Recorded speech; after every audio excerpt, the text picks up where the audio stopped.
Naam, karibu mtazamaji wangu wa GBS TV mahali popote ulipo katika GBS TV Jumatatu, nikiwa na wingi wa matumaini kwamba tangu tuachane Jumatatu iliyopita hiyo buheri wa afya. Mimi naitwa Ivan Kibe.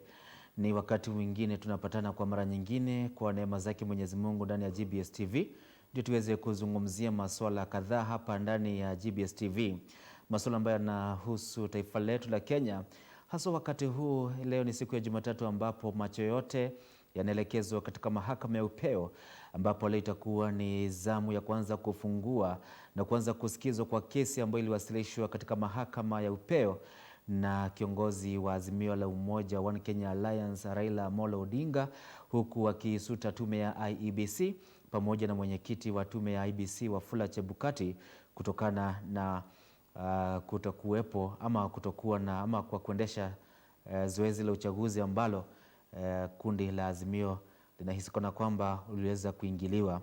Ingawa tuwezi tukazungumzia mambo ambayo yaliyo mahakamani, kinachosubiriwa hivi sasa ni kuweza kubaini mbivu na mbichi. Tunasema kwamba tunaenda kizimbani. But before that, mtazamaji wangu wa GBS TV, kuna mengi ya kuzungumzia baada ya Wakenya kwenda kwa uchaguzi na kupiga kura na kuweza kudumisha amani. Leo tutakuwa tunaangalia masuala kuhusu taifa letu liko na jukumu lipi.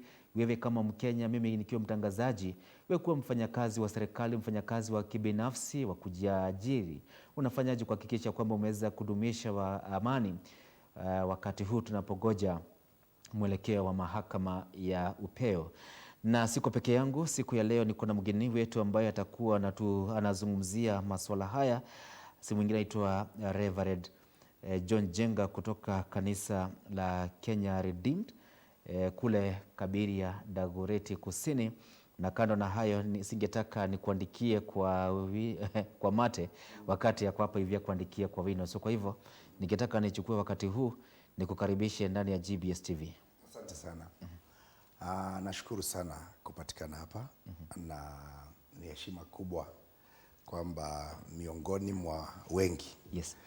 GBS iliona ni vizuri mimi nikuje, na ningeanza kwa kujitabua. Naitwa Reverend John Jenga Kamau.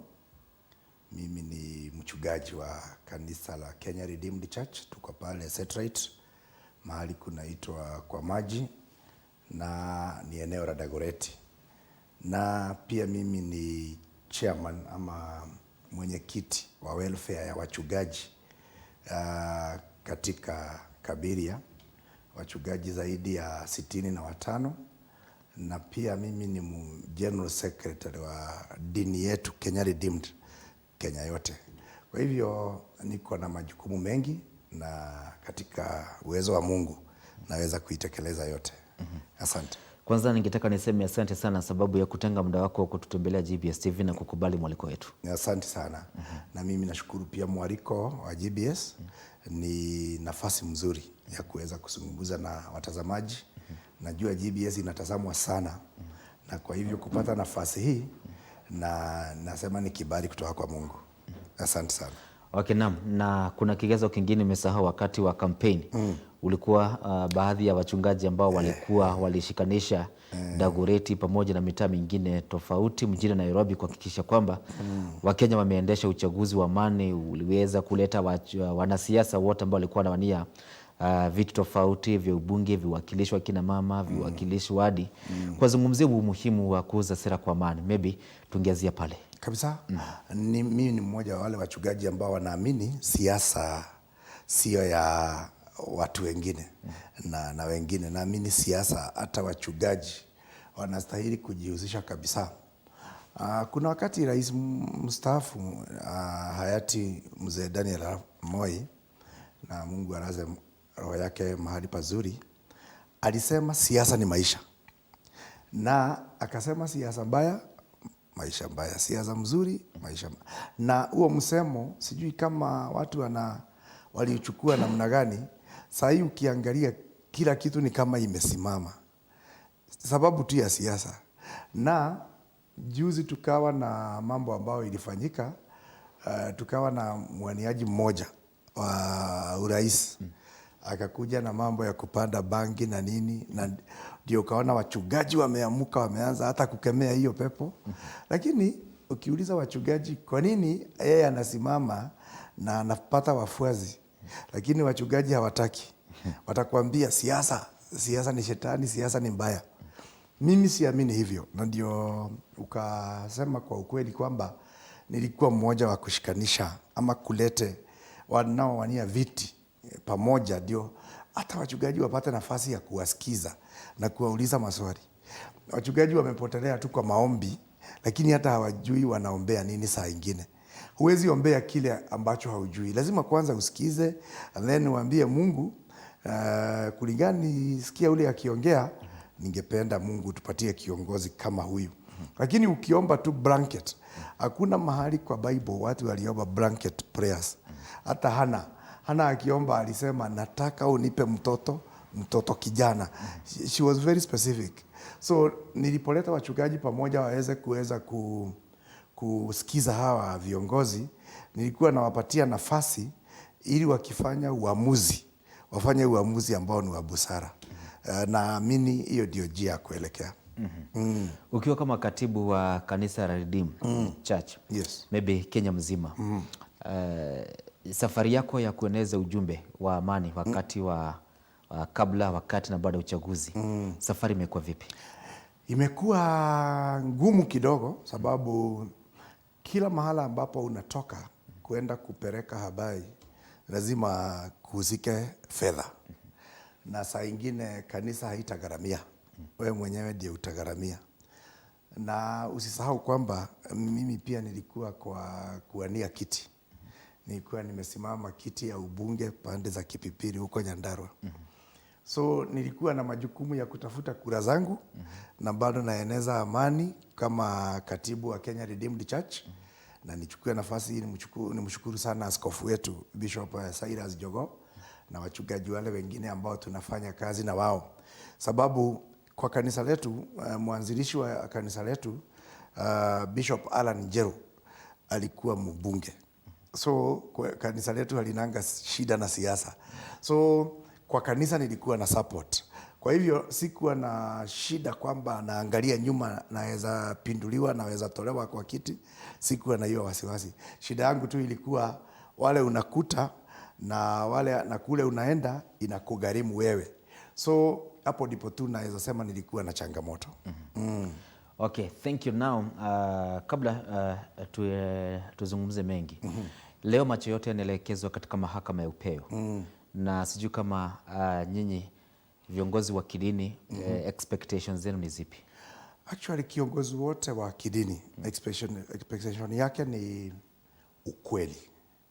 Mungu ni ukweli, Yesu ni ukweli, na kila kiongozi ambaye anaongoza watu kuelekea mbinguni anastahili kuwa akitisha ukweli. In fact, mimi nashukuru sana vile watu wa ABC wamegawanyika. Chebukati na watu watatu, wawili pande hii na hao wengine wanne. Hiyo inaweza onekana ni mbaya, lakini kwa ajili ya Kenya hiyo ni mzuri sana. Sababu katikati sasa hii mgawanyiko kuna ukweli unatokea. Ukweli ambao hatungejua, ulikuwa umefunikwa miaka ile ingine yote. Lakini saa hii hawa wanasema na hawa wanatoa.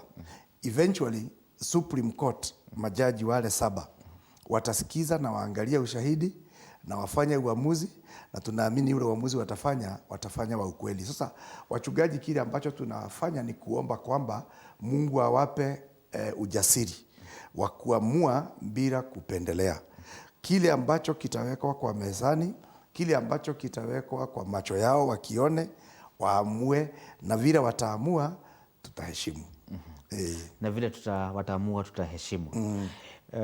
Kumekuwa na issues about trust, fairness, when it comes to judgment and administration. Yes. Na watu wengi wamekuwa kifilia kwamba our public institution, the judicial service being one of them, ya kwamba it's as if they have been somehow captured. Maybe do you think ya kwamba uchaguzi ama matokeo ama uamuzi wa mahakama ya upeo wa Kenya watauchukua kama judgment ambayo iko biased, imekuwa captured maybe from any either side?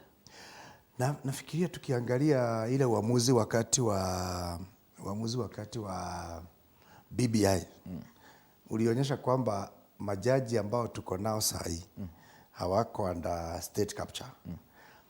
Katiba ya 2010 imesaidia sana, na ukikumbuka ni vizuri kusema hii, wachungaji wengi walikuwa upande wa kupinga hii katiba. Na ungeangalia kile walikuwa wanapinga, ilikuwa ni mambo mawili ambao ilikuwa haiko. Number one, walikuwa wanasema hii katiba itakubalisha abortion, na haikuwa imesema itakubalisha. Ilikuwa imesema abortion will be legal unless when the life of the mother and the child are in danger. Na mimi nilikuwa upande wa kupigia katiba hiyo, yes. Na nilikuwa nafundisha watu, maybe I'm driving na mke wangu na ako na mimba, tumepata ajali, mtoto amekufia kwa tumbo. Siwezi sema ati ule mtoto hawezi tolewa mama akufe. So katiba ilikuwa inasema wakati itafika hapo na daktari aone huyu mtoto amekufa, na akiendelea kukaa mama atakufa, atatoa huyo mtoto. That is what the constitution says. Wachungaji walikuwa na kuja na mambo ambayo ilikuwa inawafunika macho, wanapinga. Lakini ukiangalia hiyo katiba ndio iliweka sasa majaji huru. Hapo nyuma majaji walikuwa appointed na president. Na walikuwa wanapigiwa simu, amua hivi. Saa hii majaji hawateuliwi na rais. Rais anaendanga tu ku gazette after wamefanyiwa interview na tume ya Judicial Service Commission, yes. Na role yake haikuangi kudetermine ni nani. Ndio unaona saa ingine hata kama yeye mwenyewe hataki, inabidi tu akubali. So mimi natarajia majaji kila mtu ataridhika na uamuzi wao. Siamini watakuwa influenced kuamua na pande moja ama nyingine. Watakuwa wakiangalia haki, watakuwa wakiangalia evidence. Jaji kotini haangaliangi hiasi, hasikizangi kile mtu anasema, anaangalianga unasema na unawekelea kwa meza. So siamini kuna uamuzi utatoka kwa mahakama ambao utakuwa na shida na Wakenya. Watauamini. Saa hii sio wakati tulikuwa tunaogopa majaji. Majaji saa hii wako a bit fair. Maybe kwa koti za chini, kwa magistrate, bado kuna kashida kadogo. Mwananchi especially kama hauna wakili, uko kwa shida. Sababu kuna sehemu kadhaa za sheria ambazo hatujui. Lakini ukiwa na wakili, hata kwa magistrate all the way high court, court of appeal mpaka supreme court, siku hizi koti yetu ama judiciary yetu iko more independent. Nafurahi asubuhi ya leo sababu at the same time nazungumza na mchungaji na at the same time nazungumza na mwanasiasa. So kwa hivyo ninafurahi kwamba there are some the teething problem ambayo maybe imejificha sana in between the politics and the religion life. Sure. Ambayo tutakuwa tunazungumzia asubuhi ya leo. Naam, ukiweza kuangalia kama ulivyosema ya kwamba the reason why wachungaji walikuwa napinga katiba ya mwaka 2010. Actually it was something to do with health. Moja, walikuwa wanakataa hiyo abortion. Ya pili ilikuwa walikuwa nasema kwamba ati the constitution inakubalisha njia za kupanga uzazi, and that was according to their DNA understanding and according to the way of the Christianity. Walikuwa nafikiria kwamba no one should be in one or the other use contraceptive ama kutumia njia zozote za kupanga uzazi. And that was the main problem. Now we have the 2010 constitution. Now sisi kama wachungaji tuweza kujivunia hii katiba ambayo tuko tunaipinga. That today we are having the democracy. Having you as a pastor sitting here to address the issues that are affecting the state ama nation. Actually walikuwa wanapinga mambo matatu. Hiyo umesema ya abortion na ya contraceptives na pia kusema ati Kadhi's court zitakubalishwa. Na wanasema ati ni kuesteem Waislamu kuliko Wakristo. But all the three were unfounded. Kwa sababu ya abortion nimekuelezea, haikuwa imekubalisha abortion. It was the daktari mwenye ataangalia huyu mgonjwa ama huyu mama. The purpose was just to save the life. Save the life. Hii ya contraceptives, hatuwezi kaa dunia ambayo mama tu anapata watoto na uchumi haukubalishi kulea hawa watoto. Na at this age and life, na stage ambao tuko, huwezi kuwa napata tu watoto nitumie maneno ya the late President Kibaki, producing watoto tu bila kuangalia watakula nini na watasoma namna gani. So you cannot go kwa hiyo njia tu ya kusema hakuna contraceptive ili huyu mama apate watoto 10 na nyumba hawana, chakula hawana. I think we pastors and the clergy lazima tuwe tunaishi kwa dunia ambao tunaongoza watu, na in fact sisi ndio tunabebaga ile mzigo mkubwa sana. Sababu hata kabla mtu aende kwa chief ama kwa polisi akiwa ako na shida, the first call inakuanga kwa mchungaji. Mtu akilala njaa, the first call inakuanga kwa mchungaji. So sioni mchungaji ambaye atakubali mama aendelee kujifungua. That is why Mungu ametupatia madaktari. In fact, St. Luke mwenye ameandika kitabu cha Luke was a medical doctor. Kwa hivyo hatuwezi tena tukapuuza advice ya daktari on the issue of contraceptives, as long as si kwamba tunafanya kinyume na Biblia. I have not seen anywhere Biblia imekataza expressly na ikasema hii haiwezekani, na hata kama iko kwa Old Testament huwezi ipata kwa New Testament. So tunastahili kufika mahali wachungaji wasiweze kuongozwa na hiyo kasumba ambayo haina mwelekeo ama mafundisho ambayo haina foundation. Now katiba imelete freedom, hata freedom of worship. Ukumbuke kuna wakati hatungekaa kwa hii TV tuongee vile tunaongea. Yes. Tukimaliza tungekuta maaskari hapo wametushika. Kuna wakati hata hapana, hawangengoja tumalize. Hata hawangengoja. Kuna wakati ambapo hata I remember my late mom alienda pale GPU, amekaa kwa kiti ya kugojea matatu. Mtu anamwambia unaweza nunua hii kadawa kanaweza saidia sukari, wakakutwa tu na askari na ni fake, ni askari fake. Anamwambia mnaongea kinyume na Rais Moi. Na unasikia ni mambo ya dawa alikuwa anaongea, na wanaambua sasa wachote ndio waachiliwe. So tulikuwa tumeishi na uoga. Katiba hii imetuletea uhuru mwingi sana, kwamba hata watangazaji kama nyinyi, hata wa redio wanaweza criticize president na rightly or wrongly, lakini hakuna mtu anawauliza. Hiyo freedom haingekuwa isipokuwa ni katiba. Na ndio naona wale watu wako na umuhimu wa kujenga institutions hawaangalii leo. Wale wanaangalia leo wanapinganga kila kitu. Lakini mwenye ambaye anaangalia kesho, wakati wewe hautakuwa, unaangalia nitaachia Wakenya nini kile ambacho kitawakinga wasije wakadhulumiwa. Okay, now thank you Reverend, but now sasa back to our topic. Tumalizie hili swala judicial ama swala mahakama ya upeo. For the last 3 election ambazo zimeweza kupita, tumekuwa tukiona kwamba every time after uchaguzi lazima twende kwa mahakama ya upeo. And most people wamekuwa wakifeel kuna kwamba mahakama ya upeo, yes, inatoa uamuzi wake, but ina leave one of the perpetrators unpunished. In 2017 the IBC, the Supreme Court iliweza kupata uchaguzi ulikuwa na dosari to the point ikasema uchaguzi urudiwe. But what happened, what the punishment that was given to the IBC ya sababu ya utepetevu wa kazi ambao waliendesha bila kuzingatia. So that maybe now in future they can now ziba zile loophole. Come 2013 there was also irregularities, but the ruling that was ambayo ilifanywa pale within a very short minute pia iliweza kupata IBC pia ilikuwa na some irregularities, but the irregularities were not to the point where maybe the election could be would be nullified. But now tukuje today tutaraji ya kwamba nini kama IEBC itapatikana makosa ambao ni wastakiwa wakuu. Kumbuke kwamba Azimio la Umoja wameweza kustaki watu wawili, wameweza kustaki the team ya IEBC na pia wameweza kustaki Wafula Chebukati. Now in case maybe in their petition they'll be able to prove hayo mambo yote. Maybe do we presume that the Supreme Court will have something that will leave a mark to the IEBC? Kabla sijajibu hilo swali, wacha nirudi 2013. Yes.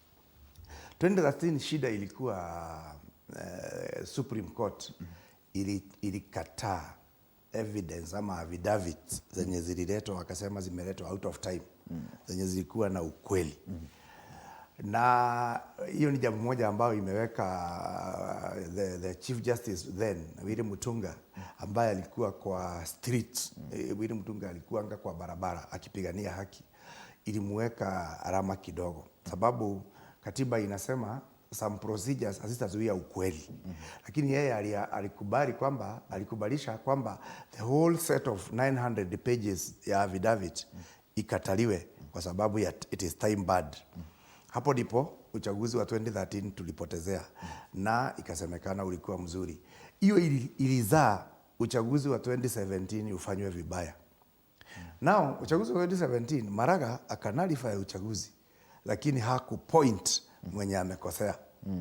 But maybe with some wisdom, ilikuwa kwa sababu kama angesema Chebukati na IEBC commit fraud, swali ingekuwa basi nani atarudia hii uchaguzi, na inastahili kurudiwa na 60 days. Maybe ndio sababu walinyamaza, lakini kunyamaza kwao ndio kumelete ile shida tuko nayo saa hii. Kama wangesema kwa hivyo ni shida ya mbebano. Yeah. Sasa imebebana kutoka 2013, imebebana 2017, sasa imefika. Natarajia wakati huu, sasa nijibu swali lako. Supreme Court inastahili ikiona kweli kuna fomu zilikuwa zinafutwa, kuna foreigners walikuwa wameintrude, kuna all that, waamue kwamba uchaguzi haukuwa mzuri na mwenye alicommit hii uovu ni chairman na IEBC. Lakini hiyo nao itamaanisha hata uchaguzi wa kurudia 60 days haiwezekana, sababu huwezi constitute IEBC na miezi miwili na ifanya uchaguzi. Kuconstitute IEBC itachukua kama miaka miwili. So natarajia uchaguzi Supreme ikisema IEBC ilikosea, tunaweza kuwa na President Uhuru miaka ingine miwili ambayo atakuwa kwa kiti. Na so that IEBC ingine iwe constituted. Alternatively, na hii siko na uhakika kabisa, maybe sababu tuko members wa UN inaweza tuma watu wa kufanya uchaguzi watumie vifaa vya IEBC, lakini iwe sio akina Chebukati wanasimamia, sababu saa hii hakuna uchaguzi Chebukati anaweza simamia mtu wa Kenya auamini. Hakuna, hata ikifanywa italete vita. So ni vizuri sana na wakiamua then waseme sababu IEBC ilikosea. Kama watasema ilikosea, then what do we do? Na unajua timeline ya 60 days iko kwa constitution. So it's only the Supreme Court ama judges ambao wanaweza extend hii 60 days. Kama sio hivyo, IEBC na Kenya tumefungwa na 60 days. So kuna kazi kubwa sana iko hapa mbele ambayo tunastahili kuwa tukiombea ukweli, pia tuombee mwelekeo ambao utakuwa wa Kenya. Ni vizuri tuombee mwelekeo ambao utakuwa wa haki na kweli. Now, there is an issue that ambayo watu wengi wanajiuliza ya kwamba the Azimio au Raila Amolo Odinga aliweza kufocus the petition yake akielekeza Chebukati and the IEBC. But the president-elect, the deputy president, maybe ako pale as an interested party. But what does that mean? Pia yeye ni mshtakiwa.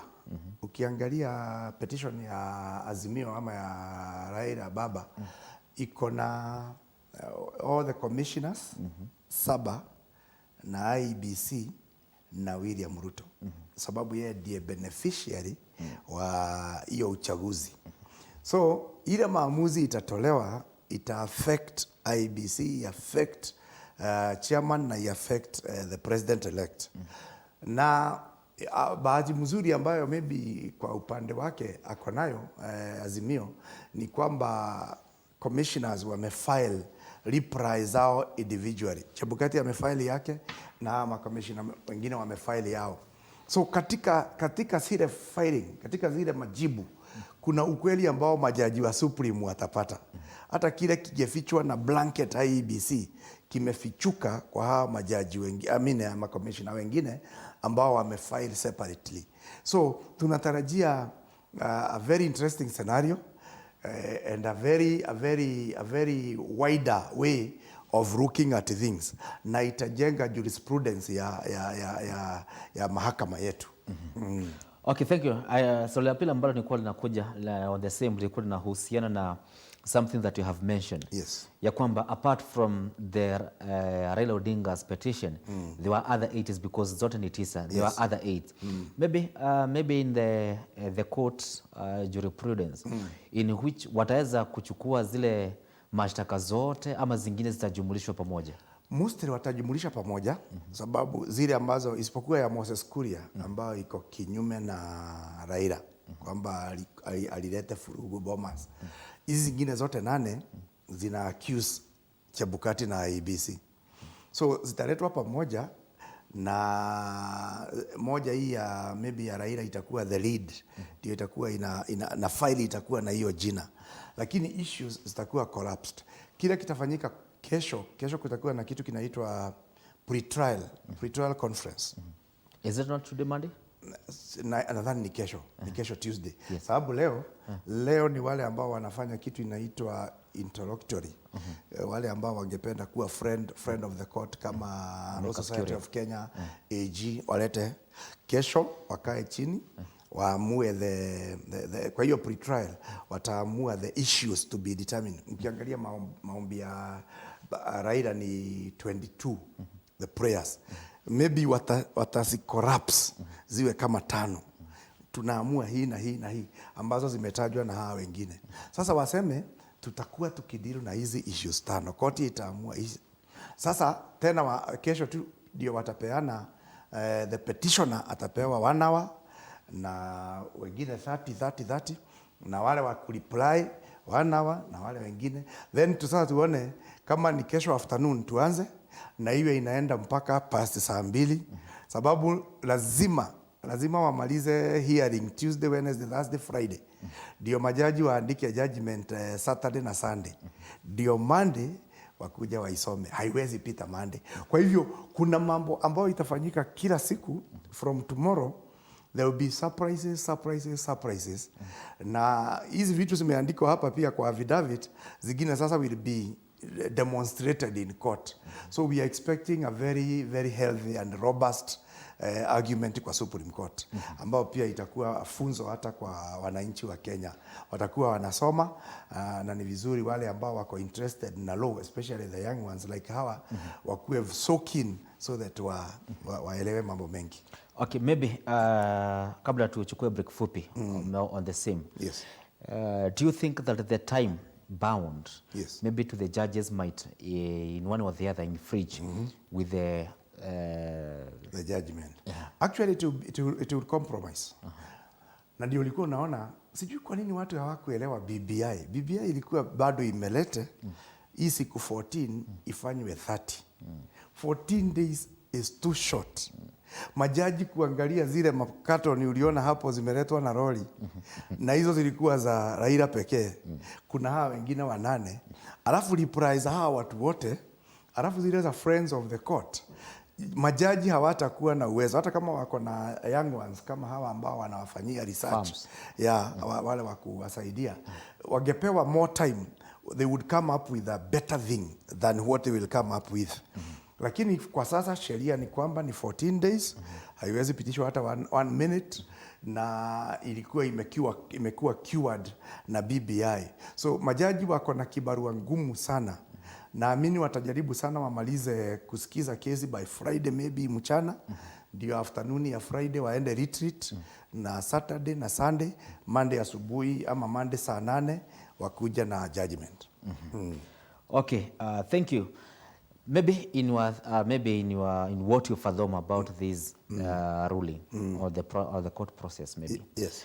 2017 people had a doubt with what the Supreme did. 2013 the same. Now we are coming to the 2022. Do you feel kwamba if according to the ruling that is coming on Monday, yes, do you feel that people come on and feel there's no need to have the Supreme Courts if they are not solving our problem?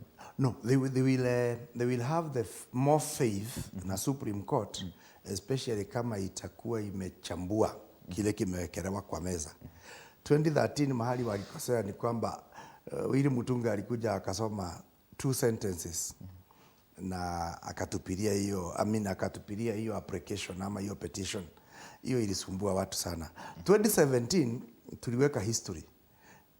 Supreme Court ya Kenya ndio ilikuwa court ya kwanza Afrika kunalify presidential petition, na mpaka saa hii hakuna ingine. No, I think juzi Marawi ili nalify, ndio huyu mchungaji akachaguliwa. Dunia yote Kenya ilikuwa number 3 kunalify uchaguzi. So tuliweka history na tukawa kwamba kuna majaji Kenya ambayo yanaweza kataana na uovu.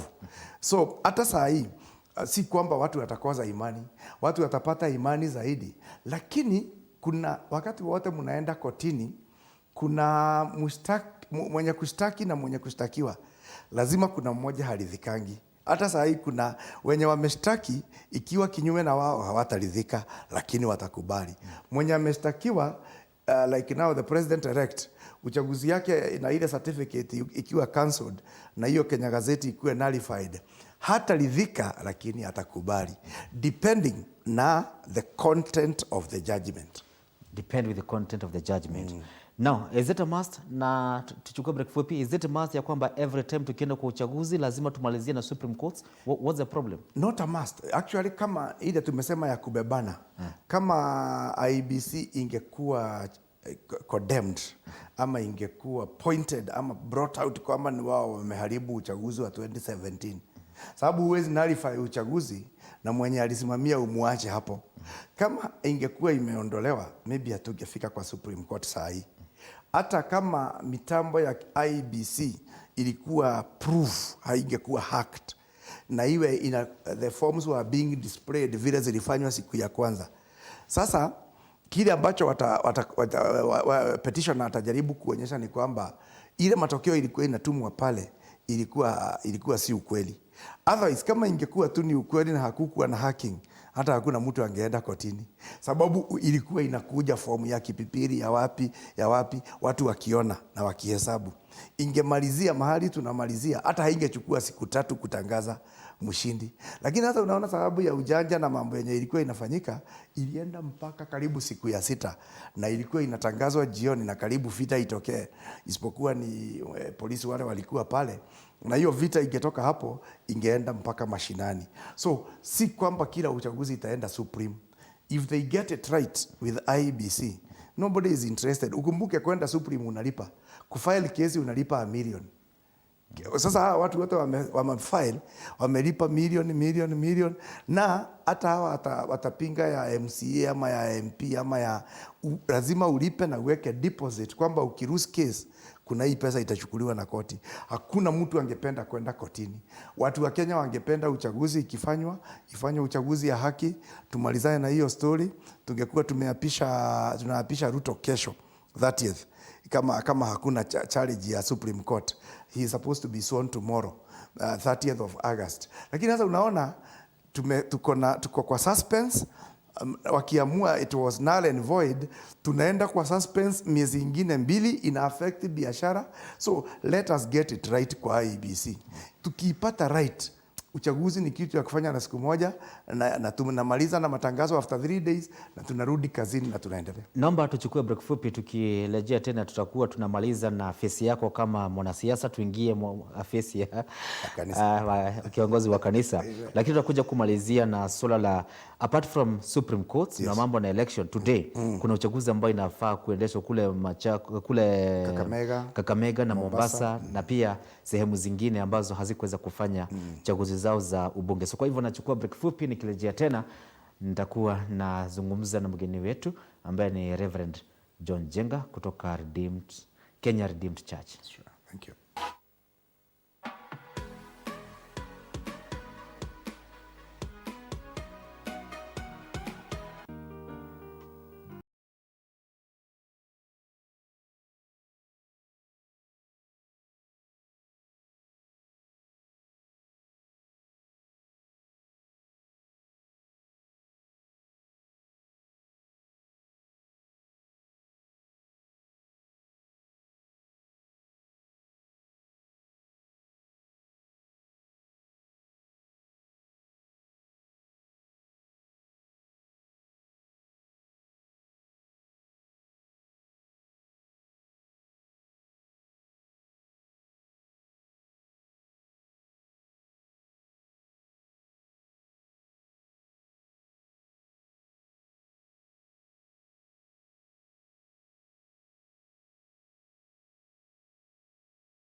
everywhere. GBS.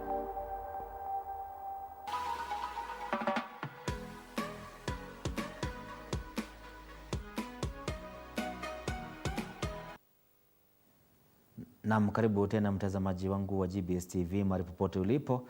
Tunasema kwamba GBS TV kila mahali. So kwa hivyo tena karibu tena. My good friend, na ambao nikusalimia na Anne Wangui Maina. Okay. Anne Wangui anatutazama akiwa Middle East. Anasema nikusalimia sana. Asante. Atutazama kupitia live streaming. Na ambao nikusalimia na Ruben Rubens wa Weru. Asante. Anasema nikusalimia sana, anatutazama akiwa sehemu za Kiambu. Samuel Kigamba Mwenengarariga anasema nikusalimie. Anasema anafurahi venye una articulate the issues of the Supreme Court. Asante. Anasema tutazama akiwa katika sehemu za Ngarariga. That is Limuru constituency. Ni kweli. I'm having my good friend anaitwa Karakutra pia. Anasema nikusalimie akiwa sehemu za Ngarariga. Kim Mwangi anasema nikusalimie. Na mwisho kabisa niko na Njogu wa Transport anasema nikusalimie. Okay. Anasema anatutazama akiwa sehemu za Udhero, that is Kiambu County. Mboroa Pipeline iko Nairobi County ama Kajiado County? Iko Nairobi. Yeah, Nairobi County. Anasema nikusalimie sana. Asante. Not forgetting the last person anaitwa Shiro Beauty Point. Natumai biashara yake anaitanisha na jina lake. Anasema Shiro Beauty Point all the way from Limuru. Anasema nikusalimie sana. Nimepokea salamu zao wote. Okay, thank you na asanteni sana kwa wale ambao wanazidi kutuma jumbe zao. Nitakuwa nazisoma nikimalizia kule mwisho ambazo wanauliza maswali. Kuna watu ambao pia wana send their questions. Sure. So kwa hivyo nitakuwa nasoma jumbe zao tukimalizia. Tutajibu. So kwa hivyo asanteni sana kuzungumza na mimi. Tafuta Ivan Kibe, bonyeza like na achie ujumbe wako pale. Hiyo ni mitandao yangu ya kijamii. Katika GBS TV, that is FB, tafuta GBS TV Africa, bonyeza like pia ni achie ujumbe wako. Twitter pia tafuta GBS TV, tuachie ujumbe wako pale na mimi nakuhakikishia kwamba nitakuwa napeperusha jumbe zako hewani. Naam, karibu tena Reverend. Na sasa nikitaka tuweze kuangalia baadhi ya nitty-gritties ambazo ziliweza kuibuka kutokana na chaguzi za Kakamega za ugavana na kule Mombasa ziliweza kutupiliwa mbali. Watu waliweza kucomplain na wale ambao wanasema wamefanya political science walikuwa wanasema kwamba ni kama ilikuwa njama. Ingawaje kulikuwa na changamoto ambazo tume ya IEBC ingeweza maybe kuafikia na kuendesha zile chaguzi. Kuna wale ambao walisema kwamba that was a ploy just to minimize the turnout ya Azimio. Sure. Na wakauliza why not in Kiambu? Wengine wakauliza why not in Uasin Gishu? Why Kakamega? Why Mombasa? Walifili kwamba kuna mtu angeenda kuchagua Gavana. The priority yake ya kuchagua uchaguzi ilikuwa yule gavana. Umesema yule gavana hata chaguliwa hiyo siku. So kwa hivyo hata kama alikwenda achague gavana, achague wengine, the priority yake ilikuwa ni kuchagua gavana. Na hiyo anasema kwamba iliweza kuhound the turnout. So was it politically planned? Maybe hata kabla sijajibu hiyo, pia umesalimiwa na chairman wetu wa Kabiria Pastors. Mimi ni chairman wa welfare na kuna chairman wa the organization ambaye anaitwa Pastor Eric Ganani, anakutazama na anasema show yako ni mzuri sana. Asante. Na wengine wengi hata washirika wa kanisa letu. Hilo jambo pia la Mombasa na Kakamega ni one of the prayers kwa Supreme Court. Azimio wameipeleka ikiwa prayer kwamba it was deliberate. Na maybe hatuwezi ingia sana sababu iko kotini, lakini jiulize, IEBC is getting better by day. 2013 hatukukosea majina, kwa hivyo hakuna mahali iliahirishwa. 2017 hatukukosea.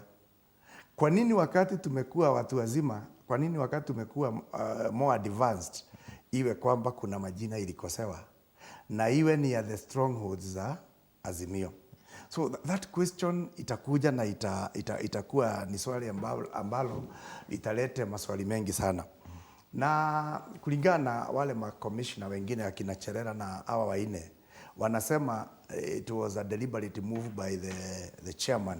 So kile ambacho tunangojea wacha iletwe kotini kwa uwazi, lakini for sure ili affect. Kuna turnout ambao ilikuwa affected na kusema kwamba mwenye alikuwa anatoka kuchagua governor angeenda achague governor na hapo achague rais. Sasa vile governor hayuko, sitaenda kuchaguana, na siwezi poteza siku moja leo na nipoteze ya siku ingine tena. So kuna shida, kuna swali na kuna maswali kwamba IEBC wanasema na makomishina wanasema hawakukaa chini kama commission iamue. Ni Chebukati peke yake aliamua, na sheria inasema commission iamue, na ikishindikana kuwa anonymous ifanye voting by majority. So the question is, kwa nini Chebukati aliamua peke yake? Now, hizo ndizo mambo ambazo tunatarajia itokee wiki hii. But for sure, it is very wrong at this era and age. Katika ile miaka tuko, kuwe ati kuna printer utapea print makaratasi, na iwe kwamba ameprint ameweka picha yangu kwa picha yako. It is not acceptable. Hiyo kitu kwanza inastahili, hiyo peke yake inastahili kuwa jambo moja la kuonyesha IEBC haikuwa imejiandaa. Okay, thank you. Na hii ni GBS TV asubuhi. Kumbuka unazidi kututazama hapa hivi mahali popote ulipo. Nimeona ujimbo wako my good friend ambaye anafahamika kama Florence Wanjiku wa Kife. Thank you very much. Unasema unanitazama na anasema ya kwamba anauliza swali kuhusu uchaguzi ambao ama mahakama ambayo mahakama yote inaelekea kutazama kuanzia hii leo. Anauliza, since when we shall have the judiciary that is competent in his work? It's a very critical question. It's a very critical one, but I can answer nimwambie, for now tuko na judiciary ambayo iko 70% independent. Hatujafikia pale kabisa, lakini ukiona mtu kama Raila Odinga akienda kotini, kumbuka 2007 alikataa kwenda kotini, ndio kukawa na ile vita ilitokea. Uchaguzi aliposema imeibiwa, aliita the masses kwa barabara. This time round na 2017 na 2013 ameenda the way of the judiciary, the way of the court. Sasa ukiona akienda, inakuonyesha kuna imani kwa mahakama, imani ambayo mahakama imejenga kwa uamuzi yenye ameendelea kufanya. Kuna majaji kadhaa ambao kuna uamuzi wanafanyanga, unaona kweli hiyo ni wao wenyewe wameamua. So I think hata kama hatujafika kiwango ya kuamini mahakama 100%, tuko na 70% trust na mahakama ya Kenya. Okay, naam, tulejee pale kwa chaguzi ambazo zinaendeshwa siku ya leo. Nakumbuka pia kuna baadhi ya the other constituencies, I think zilikuwa 4 ambazo pia wanafanya uchaguzi wao siku ya leo. Kwanza tuanze na kule Mombasa. Ukiangalia jinsi siasa zimekuwa zikipigwa pale Mombasa, maybe in which party do you feel ya kwamba huenda itashinda uchaguzi wa leo despite ya kwamba nao turnout inaweza kuwa chini? Okay, kwa maoni yangu Mombasa imekuwa ngome ya ODM. Imekuwa ngome ya baba, so sitarajii sana kuwe kuna matokeo tofauti na hiyo Mombasa. Mahali ambapo maybe kuna swali kidogo kwangu ni Kakamega, kwa sababu senator walichagua senator wa UDA Karwale. Yes. So maybe watu wa Western sijui vile wanafanya, lakini tutagojea tuone. But for Mombasa, hiyo naweza kuwa very sure kwamba candidate wa ODM ambayo iko chini ya Azimio ndiye atakuwa akichukua hiyo ushindi. Kuna SMS hapo hivi nasema ya kwamba Liz Remoi says hello to Reverend and my MP, who I believe will one day be the Kipipiri MP. The way he is articulating issues is more of advocate. You are sure iko juu sana. Thank you. Ulikuwa nawania kiti kule Kipipiri? Nilikuwa nimesoma kiti Kipipiri. Kule kwa my friend Amos Kemunya. Asante sana Liz Remoi. Namjua sana. Ni supporter wangu wa miaka mingi, na amekuwa akinisupport hata kwa finances. So kiandika hivyo ni kitu ambacho ameamini kwa moyo wake. Kipipiri nimesimama mara 5 sasa. Kuanzia tu tumekuwa tukishindana na Kimunya na wale wengine. Yes. Na naamini kwamba Mungu ako na mipango juu ya maisha yangu. Huenda ikawa hata si kama si Kipipiri, lakini we need the men of God katika bunge. Otherwise tusipopeleka men of God tutapeleka akina Wajakoya na ile maamuzi watafanya, zile sheria watatunga, hata sisi watu wa Mungu tutatii kwa sababu ni sheria imetungwa. So mimi naamini kwamba maybe hata kama si Kipipiri, hata kama ni Dagoretti, hata kama ni wapi, siku moja Mungu akiniwezesha nitakuwa natengeneza sheria ama naongoza wa Kenya katika dini na katika siasa. Utakuwa na, and I wish you the best, na sisi kama wana GBS TV tuwakutakia mema wakati unang'ang'ana kuhakikisha kwamba umeweza kupata nafasi ya uongozi katika bunge la kitaifa. Thank you so much. Now, tukiangalia the same issue ambayo now we link this issue with the IBC, with the Supreme Court, because it is one of the aspect ambayo itakuwa inazungumziwa pale. Now, is it logic that kampuni ambayo ilipatiwa kandarasi ya kuprint papers wanachukua jina la mtu, kwa mfano Ivan Kibe, wanaweka nasimama Mombasa na hasimami? It is not logical. Na ujue kwamba kulikuwa na supervisors wa IEBC kutoka Kenya walienda huko kufanya oversight. Yes. Na kuproofread.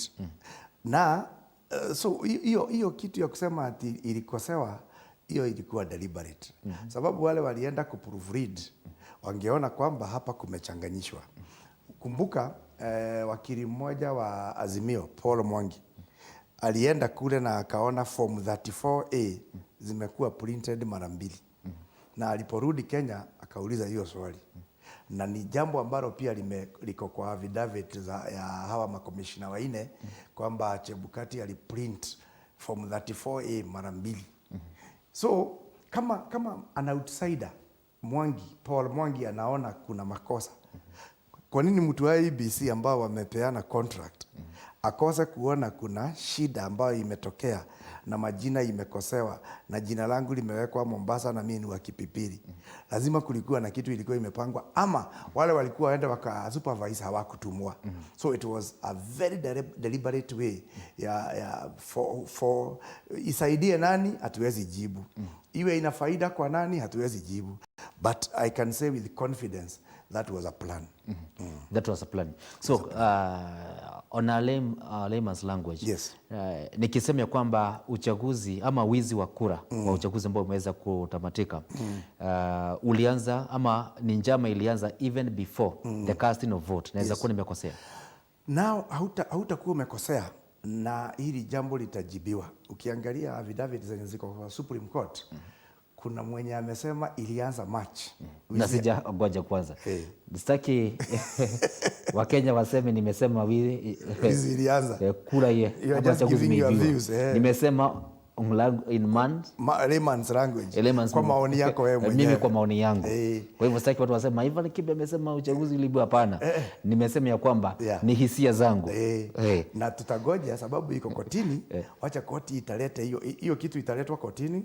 Lakini ikionekana kwamba kuna vitu tulifanywa na kuna foreigners walikuwa na penetrate ama wana hack ama wanaingia kwa systems za IEBC March, April, May, June, itakwambia ilianza kitambo.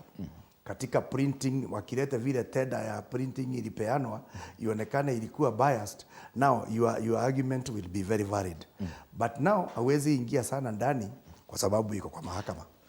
Kuna kitengo cha N cha upelelezi cha ndani tena zaidi ambacho huwa ukifanya anything be it unafanya in secret kwa giza, hata kwako kwa kitanda wanajua nalalaga wapi. Na wakati huu utovu wote kama kuna wanaita utovu iwapo itaweza dhibitika, kitengo cha upelelezi kilikuwa wapi? Kinaweza kuwa unajua uchaguzi iko kwa katiba. Sheria inasema lazima ungefanywa second Tuesday of August. Yes. So haingepitishwa. Maybe waligundua kitambo. Serikali inakuanga inajua mambo mengi sana. Maybe unaweza kustukia hata hawa vijana unaona hapa ni wa NIS. Hawa watu unaweza kustukia kwamba wanakaanga hapa wakiwa wamewekwa na serikali. Wanakuanga kila mahali. Hata kuchoma mahindi kwa barabara, watu wanakuanga kule. Anakuuzia mahindi lakini ana upelelezi wake. So maybe waligundua kitambo lakini wakaona wakiinterfere na uchaguzi wataharibu kalenda ya uchaguzi. Na wakiharibu kalenda, maybe President Uhuru atashtumiwa kwamba anataka kukatalia kwa kiti. Wakaruhusu iendelee wakijua kwamba evidence yenye itatolewa kotini itanalify huu uchaguzi. Siamini kwamba serikali haikujua kama kuna uovu ulikuwa unaendelea. Kumbuka kuna wale Venezuelan walishikwa airport na walishikwa Julai. Na kuna kile walinyaganywa laptops, simu na zinaletwa mahakamani kwa Supreme saa hii ikiwa evidence. What was found itatolewa kwa Supreme Court saa hii. Kama walijua na wakaona ina compromise uchaguzi, walinyamaza ili wasiharibu uchaguzi, walinyamaza ili wasije wakaleta taharuki katika taifa. Lakini walijua hii kuna mahali itatokea baadaye. So siamini kwamba serikali haikujua, siamini NIS haikujua. NIS kama kulikuwa na uovu ilikuwa inajua. Kama hakukuwa na uovu itakuja idhibitike kotini kwamba the president elect William Ruto alichaguliwa kihalali. So tunagojea and it is not long. Kama ni zamani unaweza kumbuka 202 Matiba alistaki Moi. Na miaka 5 iliisha kesi kabla haijaamuliwa. President Ruto akitawala, Kibaki akastaki Moi, ameiba kura 207, lakini Kibaki akaambiwa sheria wakati huo ilikuwa you must serve the president physically. Utatafuta president umsafu wapi na anakuanga na watu wa Rekes Code. Na lazima umpatie. Na ilikuwa sheria kwamba lazima umpatie. Na ilipoenda kotini, jaji alisema Kibaki failed to serve Moi physically. Na hiyo petition ikatupwa. Tumetoka mbali. Some of us are very pained na tukiona ile kitu tumepigania bado inajirudia. Uchaguzi wa Kibaki petition ya Kibaki ilitupuliwa juu ya hiyo pekee. Ati hakusafu Moi personally na alikuwa ameiweka kwa Kenya Gazette. Na uniambie ukienda kufanya transfer ya land unawekaka kwa Kenya Gazette. Hata kama mwenye wale wako affected walisoma ama hakusoma, it is not the problem business of the government. So iliwekwa kwa Kenya Gazette. Lakini hii ya Moi Kibaki aliweka kwa Kenya Gazette, lakini bado judge akasema he failed to serve President Moi physically. Now Kibaki alikuwa anauliza State House huwezi ingia na Harambee House huwezi ingia, utampata wapi umsafu? So tumetoka mbali, tumepigania hii uhuru, na wakati watu wanaona ati saa hii hata unaweza safu mtu kwa mtandao. Azimio ili serve petition yao kwa online. You can imagine how far we have come. And people should not take it lightly or take for granted, especially hawa wachanga should not take for granted ile vita tumepigana ndio tufike mahali tumefika. Okay, thank you. Now uhuru wetu tumepatiwa. Yes. Kama unavyosema kwamba hapo awali ulikuwa nafaa kumserve mtu personally. Na ukiangalia uchaguzi kama ni kweli umekuwa na dosari, election manipulations, threat, kama tunavyokuwa tunasikia, state captures. Are we going back where we are coming from, dark age stage? Yes, if we make a wrong move, tukifanya hatua ambayo imetoka nje kidogo, tunaweza jipata tumerudi. Kumbuka 2017 there was an attempt by Jubilee then, ya President Uhuru na Ruto, kucorrupts all the parties, kusifanya one party. Yes. Ungeangalia upande wa CORD, NASA, 2017 ilikuwa NASA, walikataa kucorrupt parties. Walizilete pamoja kama ANC, ilikuja ANC, Ford Kenya ikiwa Ford Kenya. Jubilee wakaunganisha chama zote wakasema ikuwe chama moja. Saa hii hawajarudia hiyo mistake, sababu waliona that is the wrong way to go. If we make a mistake ya kufika mahali tuwe tunaingia kwa chama moja, tutakuwa tumerudisha Kenya mahali tulitoka. No wonder it is very worrying, very very worrying, ati MPs ambao wamechaguliwa na hata hawajakula kiapo, anaweza hama mlengo wake na aende mlengo mwingine. Hiyo ni fraud kivyake. By the way, tulikuwa tuzungumzia kwanza tufungie. Na inaonekana na kwani ulikuwa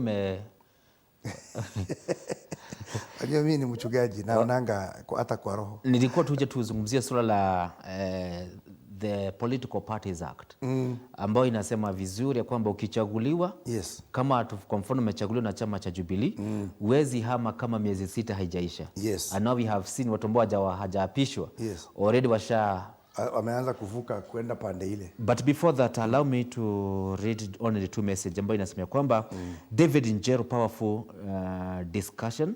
Reverend John Jenga is a seasoned minister and a good governance advocate. Mungu apewe sifa. I never knew that you are governor administrator.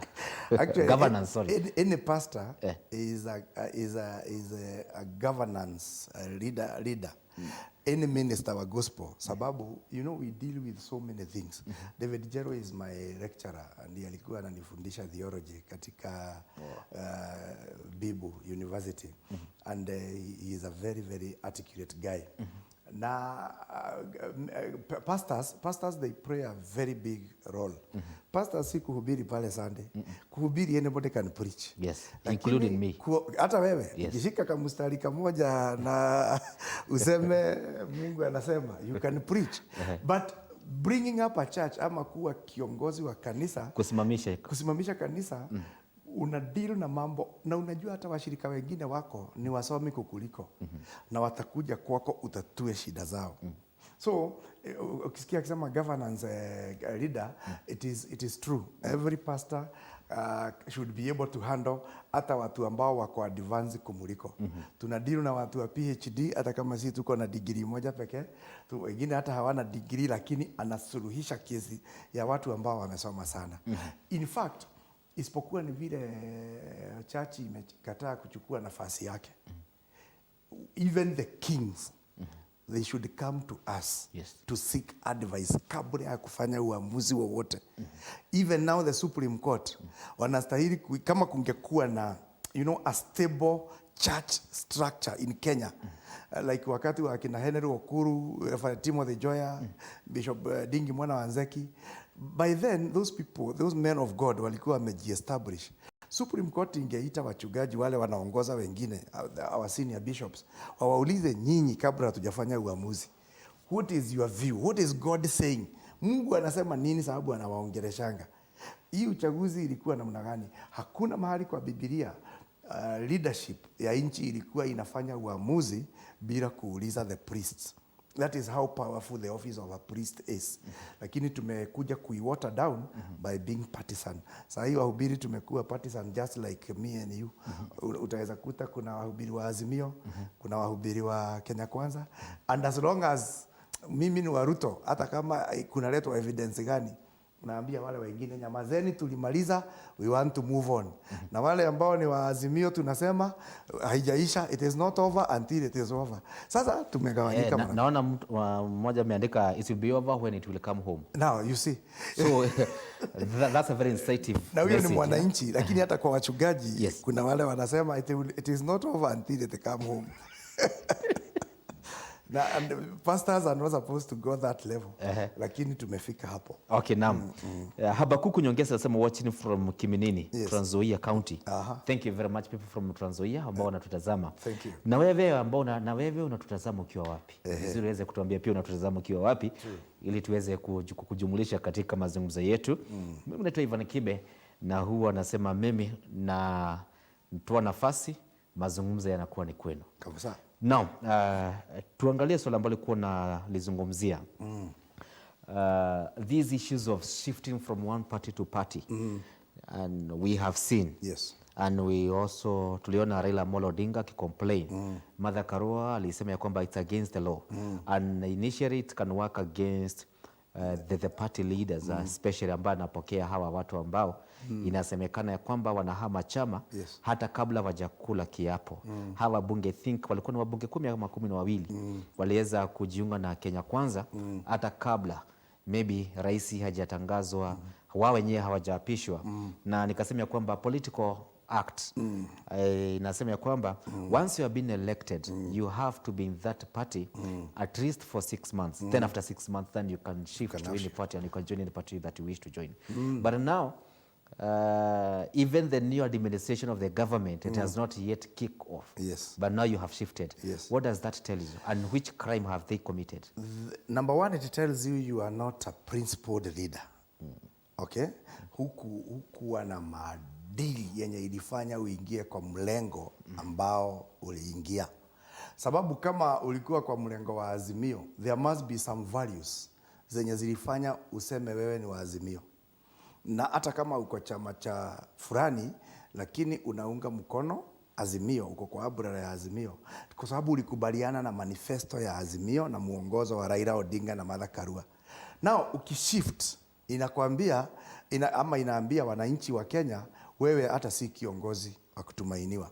Wewe ni mtu ambaye Apostle Paul kwa Biblia anasema you are still an infant being tossed by every wind of doctrine. Sasa kile kinakuja kinakusukuma. Saa hii Supreme Court ikisema for instance baba ndiye alichaguliwa na ndiye president, utawaona wale wakianza kurudi pande hii. Ni watu ambao hawana msimamo, ni watu ambao hawajui, they don't respect their stature. Ni vizuri kuwa unasimamia kitu fulani kwa maisha, ujulikane msimamo wa huyu ni huyu. Hata kwetu viongozi wa kanisa, it's always good to be known even on the issues of kama Injili ambayo imekuja ya prosperity, ni vizuri ujulikane uko pande gani. Now Political Parties Act is very clear vile unasema. You must give a notice of 90 days before uhame. Alafu ugoje another 90 days ndio itoke, ndio inakuja 6 months. Sababu 90 days ni 3 months. Na hao watu Registrar of Political Party tayari ametoa communication. Ameandika alipoulizwa hiyo swali. Amesema mtu yeyote anahama mlengo wake akaenda ule mlengo mwingine anaweza poteza kiti kwa ile chama ilimchagua. Ama itabidi alizaini kwa hiyo chama ndiye tena aende kwa ile chama iko kwa ule mlengo. Na itakuwa muhimu sana kufuatilia hayo, sababu hata kwa bunge ndio tupate majority leader na minority leader, itategemea ni mlengo gani ulipata viti nyingi. Hiyo ni kumaanisha hata mtu kama Alfred Mutua, hata mtu kama Kingi ambao walikuwa wamesign agreement ya Azimio, lakini mwishowe walienda kwa President elect William Ruto na walikuwa na msupport. Hiyo inamaanisha kwamba wakati bunge itakuwa ikihesabu ma-MP wa Mutua na wa Kingi watahesabiwa kwa Azimio, so that majority leader itakuwa decided hata ma-MP wa Kingi na Mutua wakiwa upande wa Azimio. But when it comes to voting the speaker, speaker wa National Assembly, hapo kunaweza kuwa na shida, sababu huwezi lazimisha MP a vote vile ambavyo hataki. Na sababu voting ni by secret ballot. Unaweza kuta wale akina Mutua na ma-MP wake na Wakingi watavote yule mtu atakuwa fronted by the president elect William Ruto, lakini hawata vote. So I can be sure that majority leader atatoka kwa Azimio. Lakini speaker, I don't know kama itawezekana Azimio kuchukua speaker. Reverend, sijui kama nitakuonya, sijui kama unanisoma mawazo. Yes. Sababu nilikuwa nataka tukirejea tena tuzungumzia now their disciplinary force that should follow those members of parliament ambao wameweza kushift. Na ukasema vizuri kwamba sheria inasema ya kwamba ama the Register of Political Parties ametoa communication automatic hata wanafaa ku lose their position. Yes. Either they go, either to IBC declare a vacancy on that constituency. But it has to but now we know with our system, no, they will still go to court. Itabidi mtu kama mimi ama wewe aende kotini. Awashtaki. Koti iamue kwamba walikiuka. Registrar of Political Party ataulizwa her view, apeane kotini, and then they will lose the seats. But now do you know that we have seen this, we have seen akina Isaac Mwaura walihama na mpaka wakachukulia disciplinary na Jubilee party, but at the end of the day wakaenda mahakamani. Don't you think even if the registrar and the Rito atasema kwamba now hawa wame breach these sheria ya political party, they are supposed to go home but they might still go to court. Naomba tuchukue break fupi, tutakuja kuzungumzia hayo na at the same time tutakuja nao kuangalia swala la for the first time Kenyans wameamini nafasi za uongozi and especially the executive position, nafasi za ugavana kwa wakilishi wa kina mama. Kumbuke ya kwamba kwa jinsia ya kina mama, kwa jinsia ya kike zamani tulikuwa na only 3 governors, mmoja akaaga dunia, wakabaki wawili, but now we are having 7 of them watakuwa wanaongoza county. Na mimi nitakuwa nakuuliza swali lako tukirejea tena kuhusu swala hili. Unaamini ya kwamba the 7 women governors ambao wameweza kuchaguliwa wataweza kutekeleza wajibu wao kama governor at their respective counties? Sure. Narejea na mengi zaidi. Asante.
Everywhere.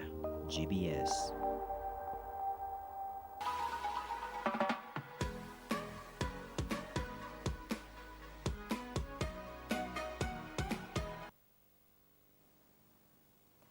Thank you. Karibu tena mtazamaji wangu wa GBS TV mahali popote ulipo, na ambao ni kusalimia na Njuguna Karau. Kamau acha po anasema ni kusalimia sana. Asante sana. Na pia kuna my good friend anaitwa Wajiro Wadoro. Anasema kwamba sasa tunangoja sana hapo kwa women in leadership. Utajibu hiyo. Anasema akiwa City of Angels, Kawamotwe, Derry well represented. Na tumo najua kule, I think Derry Zambezi kwa Kiambu County. Derry iko Zambezi. Iko that is Kiambu County. Anasema ni kusalimia sana. Juliet Joy anasema ni kusalimia sana akiwa Kajiado. Asante. Anasema ni kusalimia sana. Na sitaki kusoma salamu ama SMS ya salamu. So tulikuwa tumesemea kwamba the issues to do na wale ambao wameanza kudefect ama already washa defect na kujiunga na Kenya Kwanza. kinyume na sheria za uratibu wa vyama vya kisheria. So do you think that now even if they have to go to court, Yes. no matter what, that the court have to follow what the constitution say, and that is the Political Parties Act? Koti najua wataenda kotini na pia itabidi mtu awashtaki pia. Like jana uliona Ugenya, huyu MP wa Ugenya amechaguliwa na chama yake huko, lakini sasa tena amekimbia kwa Kenya Kwanza. Wananchi walikuwa na andamana, hata ni polisi wamezuia asichomewe nyumba yake, wameilinda, tupongeze polisi sana. But itabidi sasa wananchi hao waende waseme huyu mtu alitutapeli. Alituambia ni wa Azimio. Hata kama ako na chama ingine tukampigia kura sababu ako na principles za Azimio. So hiyo tunahitajia itafuata, itakuwa ni battle kotini, lakini koti itaamua kulingana na Political Party Act. As long as watakuwa wamefuata mkataba ule unastahili kupatia mtu notice, muandikie barua, muonyeshe reason to show cause, all that. Sasa kile kinafanyanga uone mahakama kama ile ya Mwaura, alienda mahakamani na akashinda. Kuna process zilirukwa akifukuzwa chama. Kama hazikuwa zimerukwa, hangefaulu kotini. So wale ambao wale ambao wako na chama na mtu amekiuka muongozo wa chama, itabidi wafuatilie sana vile katiba yao ya chama imesema, sababu wakiruka moja itapatia huyu mbunge nafasi ya kushinda kotini. Lakini wakifuatilia, hawa bunge wote watapoteza viti. Na ni vizuri wapoteza, sababu kama ulikuwa unataka kuwa independent, ungesimama independent, hungeingia kwa mlengo wowote. Kama mimi nilikuwa nimesimama nikiwa independent, na ukiwa independent pia ukiingia bunge, you can vote either side depending na interest za watu wako. Lakini ikifika sasa ni kujiassociate na mlengo fulani, unaacha kuwa independent, unaanza kuwa partisan. So natarajia vita mingi sana kwa koti, na sio hiyo peke yake. Uamuzi wa Supreme utaweza fungulia kitu kinaitwa Pandora's box. Uamuzi wa Supreme ukisema IEBC ilifanya uchaguzi vibaya, hata viti za MP na MCA na governor, wale watu wataenda kotini, watakuwa in thousands. Kumbuka watu walikuwa wamesimama viti walikuwa 14,000. Yes. Wale walikuwa wanapigania viti. At least a quarter of them wataenda kotini. Ikiwa Supreme Court itasema IEBC bungled the election. Tutaenda tuseme hata ile masanduku ilipigiwa kura ifunguliwe. At least kura ihesabiwe moja. Tuone kama ni ukweli. Mahali uliambiwa ulipata kura moja, kama kweli ulikuwa na moja. Ama ilikuwa 10, 0 ikaondolewa ndio ikaongezewa mwingine mwenye alikuwa na 20, ikawa 200 na wewe ukabaki na 1. Umenikumbusha kule Kiambu ambapo Governor Nyoro Gavana Nyoro alipiga kura na familia yake, lakini kwa hiyo polling station akawa na kura moja. Sasa huwezi kujua kama ni ya agent, that means hata yake mwenyewe hakujipigia, sababu alikuwa na agent. Anaweza kuwa yake alijipigia, lakini wenye waliandamana na yeye bibi yake mke wakakosa kumpigia. It is not possible. Kuna vitu nyingi ambazo zitakuja kutokea sasa. And I'm expecting a lot of litigation kotini. Wale watu ambao Mungu amewaonekania ni mawakili. Hiyo sasa kazi wamepata. Wako na kazi. Wanasema wamekuwa kwa njaa miaka 5 sasa. Watakula ile ambayo I can state there's an issue in especially kule Dagoretti South. There was an allegation ya kwamba the one ambaye alishindwa alisema hakushindwa kihalali. Huyu anaenda kotini. Dennis Wawero, huyu anaenda kotini straight. Na utatarajia kuna mambo mengi bado itatokea. Especially mahali ambapo wacha tu tungojee uamuzi wa Supreme Court. Itaweza kuwa itafungulia mambo ingine ambayo haijaionekana.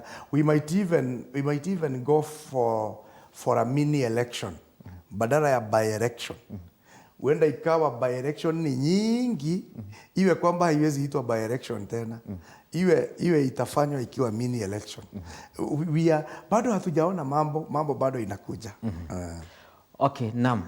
Nimeona SMS moja ikisemea kwamba akiuliza, now if the issues that we are discussing hizo ndizo maybe the reality of how election was. Anauliza, can we say that Kenyan conducted election 2022? No, ikiwa uamuzi wa koti utakuwa kwamba it was bungled, tutasema hatukuwa na uchaguzi. Na ikiwa itasema uchaguzi ilikuwa halali, wale ambao tuko pande moja tutakubali na tuendelee na maisha.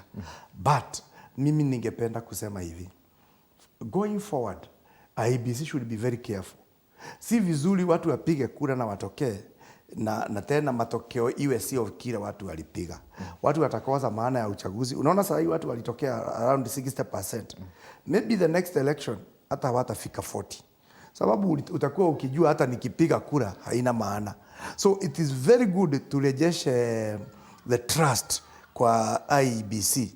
Na the only way we can rejesha trust ni Supreme Court iangalie yale mambo yako, iseme kabisa Azimio inadanganya na waonyeshane the president elect alichaguliwa halali, ama waonyeshe Azimio inaongea ukweli. Kwa hivyo IEBC yote iondolewe, kutengenezwa IEBC ingine. That way we are going to restore confidence with Kenyans. Lakini wasikuje tu waseme tumenalify na tumeacha hivyo, that will not cure. Na hizo ndizo zinaitangwa underlying issues ambazo zinaletanga vita baadaye. So mimi ningependa kama kiongozi ukweli wote utolewe kwa mahakama. Otherwise kama watasema it was bungled, hatukuwa na uchaguzi. Hatukuwa na uchaguzi. Na mabilioni tumetumia kabisa. Singetaka maybe tuelekee pale tugoji uamuzi wa mahakama. Sasa tukipatana wakati mwingine ndio kwa tunasema ya kwamba maybe we had tutajabua hiyo judgment. No, kulikuwa na swala la governors. Tumeweza kuona governor wengi wamechaguliwa, 7 of them. And it might be now next time tutakuwa tunazungumzia kuhusu 14 governors, 20 governors, tukijaribu kufikia ile to that general. But before we come to the executive, the county, magavana ambao wameendeshwa kwamba wataweza kuongoza taifa ama katika kaunti zao, tuweze kuingia katika bunge letu la kitaifa na bunge la seneti. Na pale tunataka tuzungumzie swala la to that gender rule. It is by demand by the constitution. Remember, if we had a working judiciary inavyofaa, the 12th parliament was supposed to be dissolved. That's according to the advisory of the Chief Justice. Because ilikosa kuafikia to that gender rule. Na sheria inasema ya kwamba if you discussed in parliament a motion, maybe mara ya kwanza, ya pili, ya tatu, you feel, then the next move to dissolve the parliament. And now the BBI was there trying to make sure to cure the problem. No, ukiangalia venye watu wamepiga kura, wabunge ambao tuko nao katika bunge la kitaifa, unaweza ukasema kwamba tumeweza kuafikia to that gender rule? Hatujafikia kabisa. Mahali ambapo tutafikia ni Senate. Senate tutafikia kwa sababu ya wale 20 ambao watakuwa nominated. Kwa National Assembly, kwa hii sasa National Assembly, yote inaitangwa parliament. Kuna Senate na National Assembly. Kwa National Assembly hatujafikisha. Na ukumbuke si ati judiciary imefail. Maraga alitoa advisory kwa President Uhuru a dissolve parliament. It's only that President aliangalia ile muda imebaki na economy ya Kenya, ange dissolve parliament, ingekuwa kwamba ni uchaguzi mwingine 1 year before the election. Ingekuwa ni uchaguzi mwaka huu na uchaguzi mwaka ujao. Ingekuwa imetumia pesa nyingi sana. Na sababu ni advisory, haikuwa court order, yeye akaona tu aikanyangie for the interest. Kuna kitu kinaitagwa bigger interest of the nation. So sasa ile uamuzi ya Maraga, it is, ama hiyo advice, it is still valid. Kuna mtu atakimbia kotini aseme hii bunge, hii National Assembly is not properly constituted, na hiyo kitu bado itahaunt. That is why wakati unaona hata mzee kwa nyumba ama kiongozi kanisani ama kiongozi kwa nchi akiwaambia tufuate kajia fulani, it's always good to listen. Saa hii wakisema hii bunge haiko properly constituted, itakuwa dissolved. Itabidi turudie uchaguzi. Tutakuwa tumepoteza pesa nyingi kuliko ile tulitumia kwa BBI. Na BBI ilikuwa imekuja na cure ya cure hiyo 2/3 gender rule. sababu ilijaribu kupigiwa kura ikashindikana. So kuna mambo ambayo tunatarajia ambayo italetwa na unajua kuna watu wengi wanapenda kwenda kotini. Unaona hata nani sasa amekuwa senator. Okiya Omtata amekuwa senator. So he has more muscle now. Ataenda kotini more, maybe double times kuliko vile alikuwa anaenda. Na one of the issue ambayo itapelekwa kotini ni 2/3 gender rule. Na ni vizuri watu wajue kwamba it is not over. Hii ya 2/3 gender rule lazima itafuatwa. Now back to your question, vile tunaenda hivi karibuni sana, watu wameamini uongozi wa wamama or ladies. Tusiwaita wamama sababu sio wote wamama. Uongozi wa ladies. Nasikia tunafaa kuita queens. Yeah, queens. Yes. In fact kanisa yetu tunawaitanga queens, the girls. Wa youth, wana youth wetu hatuwaiti youth, tunasemanga ni kings and queens. Lakini kuna wale ambao wanatumia jina mbaya wanawaita daughters of Jezebel.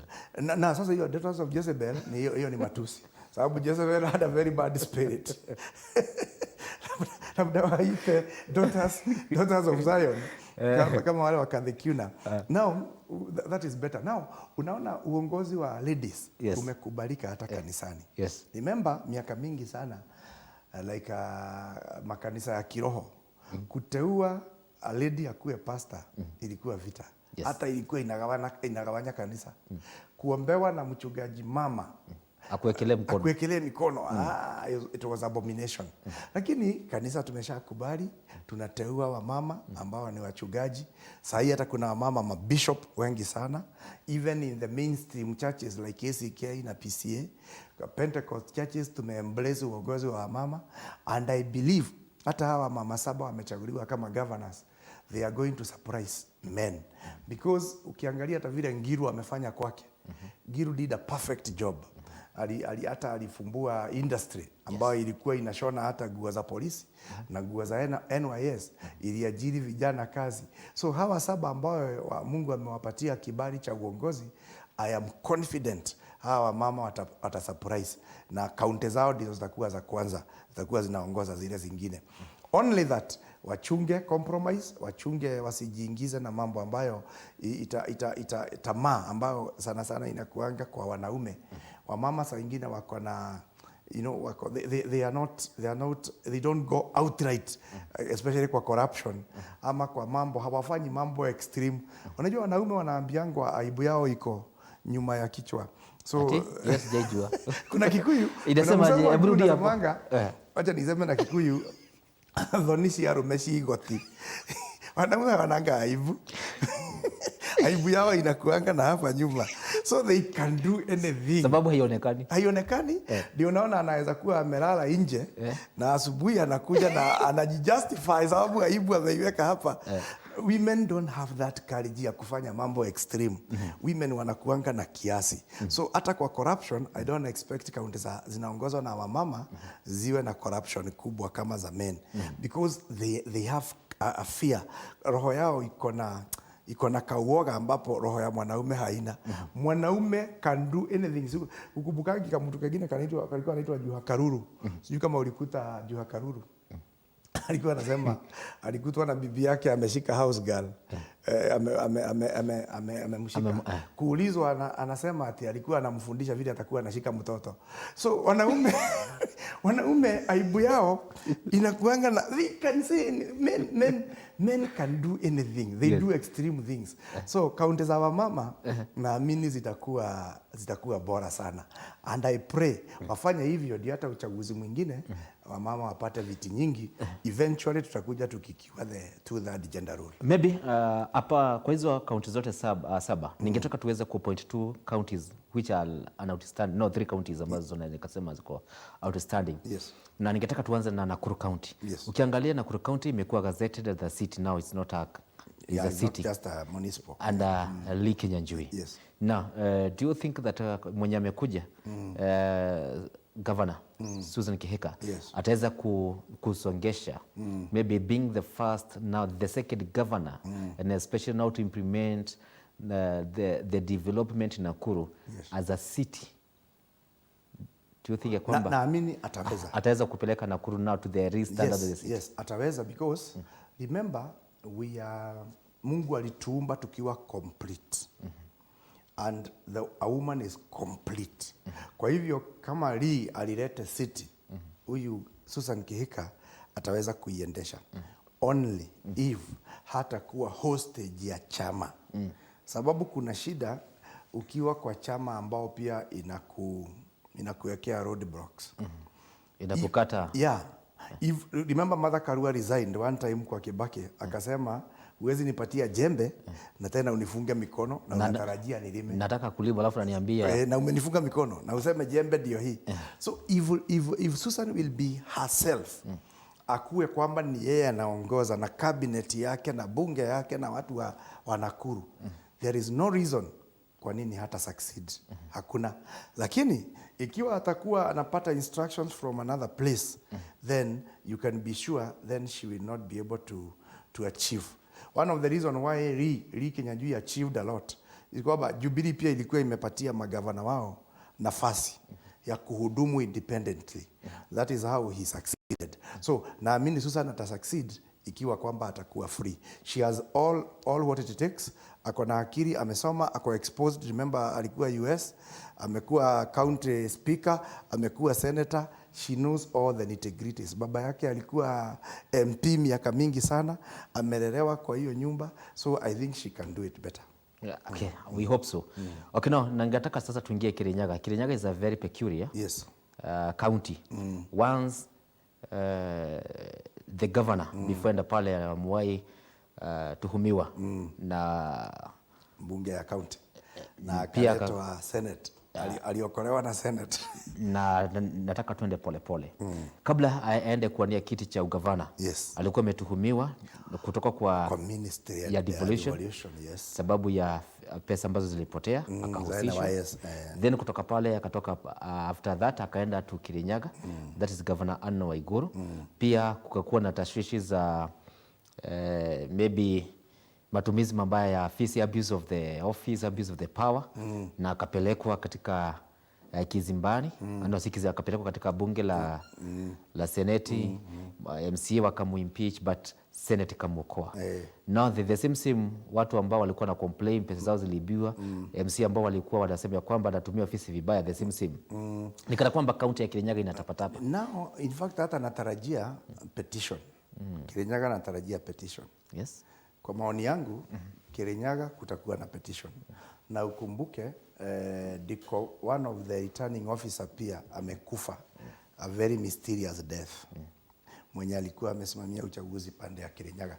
Hata kama imetolewa ripoti kwamba ilikuwa ni blood clot, maybe that matter may be ventilated further.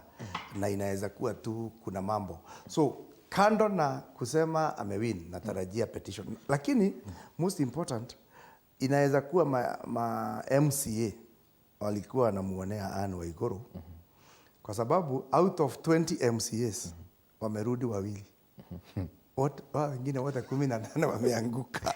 Na wananchi wenye walikuwa wanachaguana wanapeana mandate, so wamesharudisha Anne Waiguru.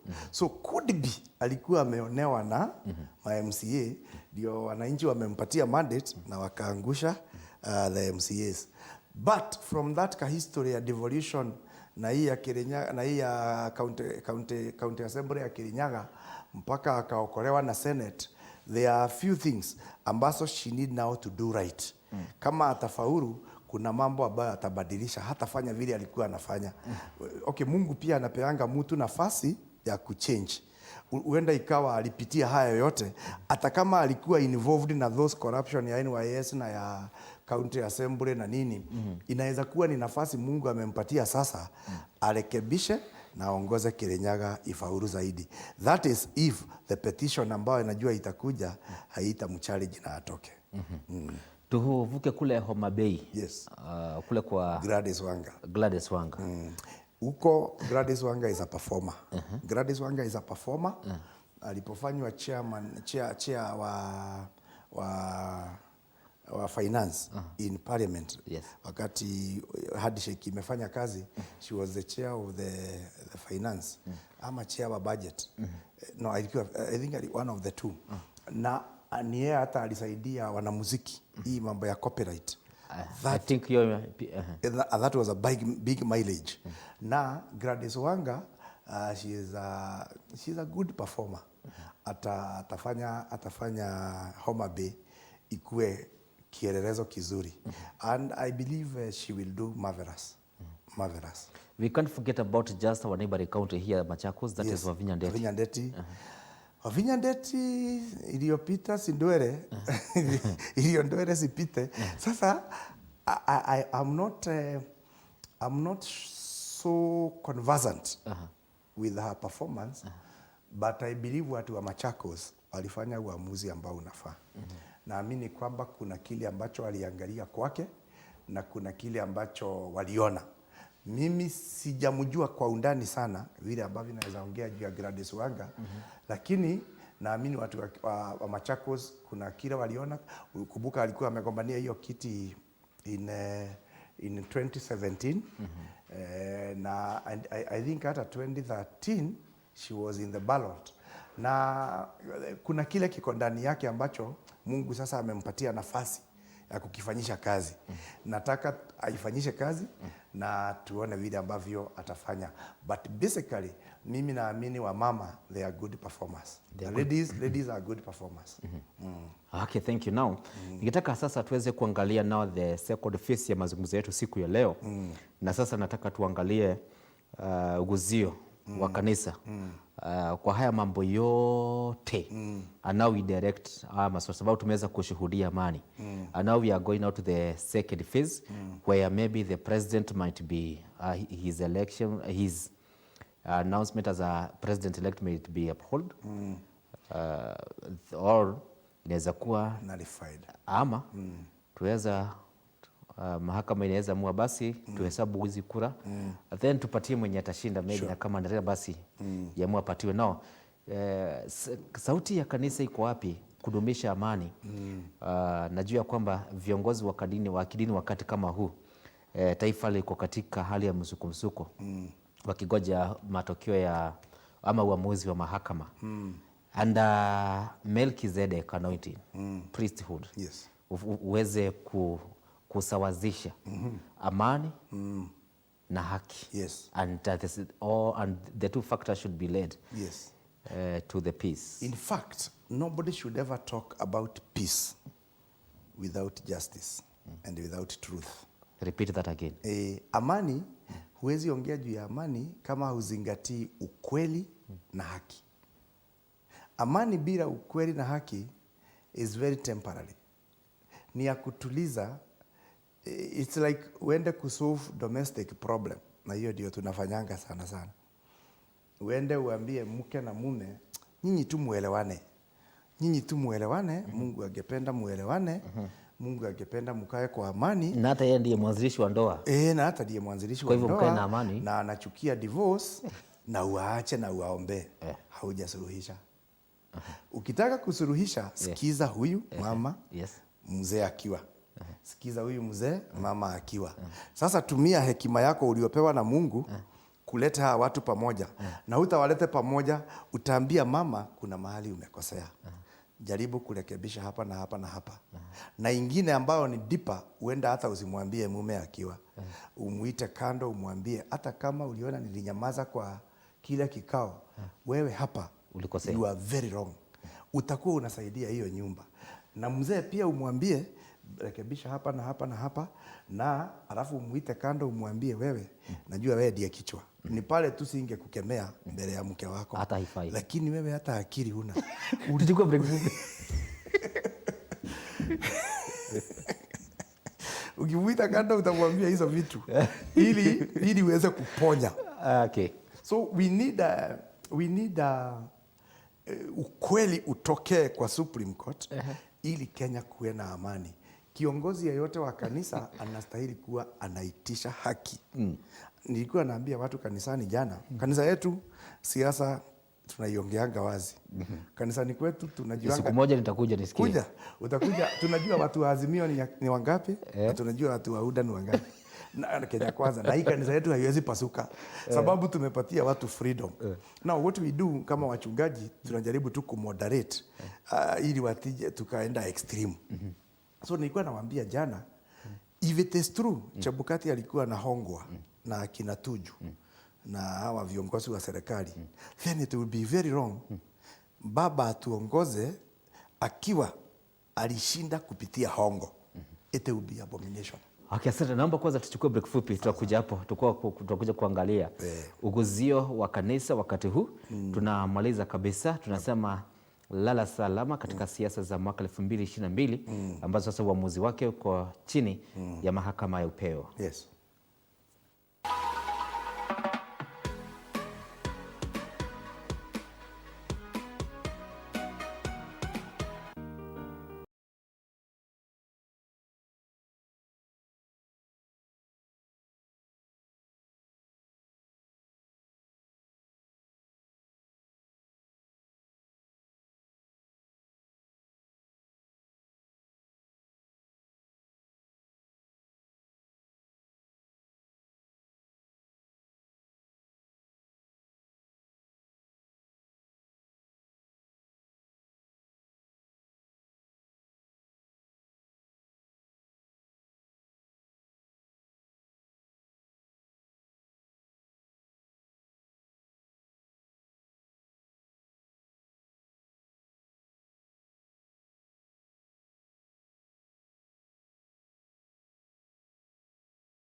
Everywhere.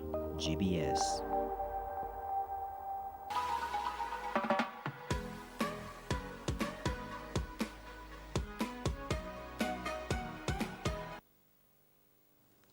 Naam, karibu tena mtazamaji wangu wa GBS TV mahali popote ulipo.